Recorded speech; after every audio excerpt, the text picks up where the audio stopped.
सभी को नमस्कार। मेरा नाम है अर्पित शुक्ला और स्वागत है आप सभी का द करंट न्यूज 24/7 में।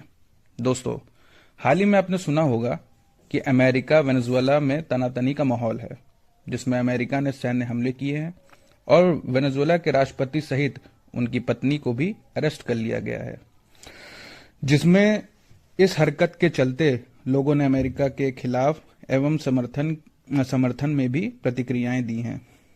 अब सबसे पहले हम देश वेनेजुएला के बारे में जानेंगे। दोस्तों, वेनेजुएला दक्षिण अमेरिकी में उत्तरी भाग के स्थित देश है।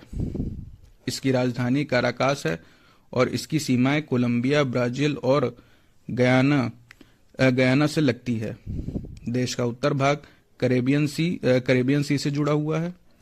वेनेजुएला दुनिया का सबसे बड़ा तेल भंडार वाले देशों में से एक है, इसलिए इसकी अर्थव्यवस्था मुख्य रूप से पेट्रोलियम यानी कि तेल पर आधारित है।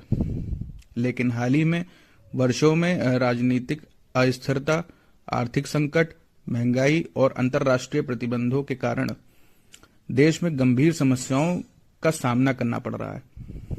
इतिहास में यह देश साइमन बोलीवर जैसे स्वतंत्रता सेनानी के लिए जाना जाता है। आज वेनेजुएला अपनी प्राकृतिक सुंदरता, तेल संसाधनों और चल रहे राजनीतिक आर्थिक संकट के कारण दुनिया में चर्चा में है।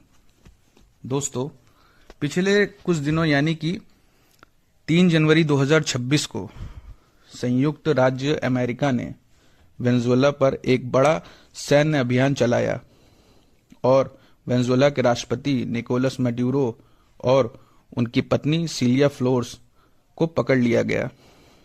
अमेरिकी सेना ने वेनेजुएला के नॉर्थ पार्ट और उसकी कैपिटल काराकास में निशाना बनाकर हवाई और जमीनी हमले किए। इसमें वेनेजुएला का रिएक्शन कुछ इस तरह था। वेनेजुएला सरकार ने इसे गैर कानूनी आक्रमण बताया और कहा कि अमेरिका हमले में कई सुरक्षाकर्मियों सहित नागरिक भी मारे गए।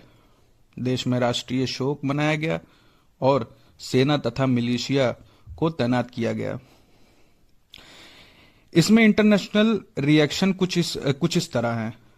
यूनाइटेड नेशन और कई देशों ने कहा कि यह अंतर्राष्ट्रीय कानून के खिलाफ है। कुछ देशों ने आपत्ति जताई तो कुछ ने अमेरिका के बयान को समर्थन दिया। अमेरिका का यह आरोप है कि अमेरिका ने पहले ही मैडुरो पर नशीली दवाओं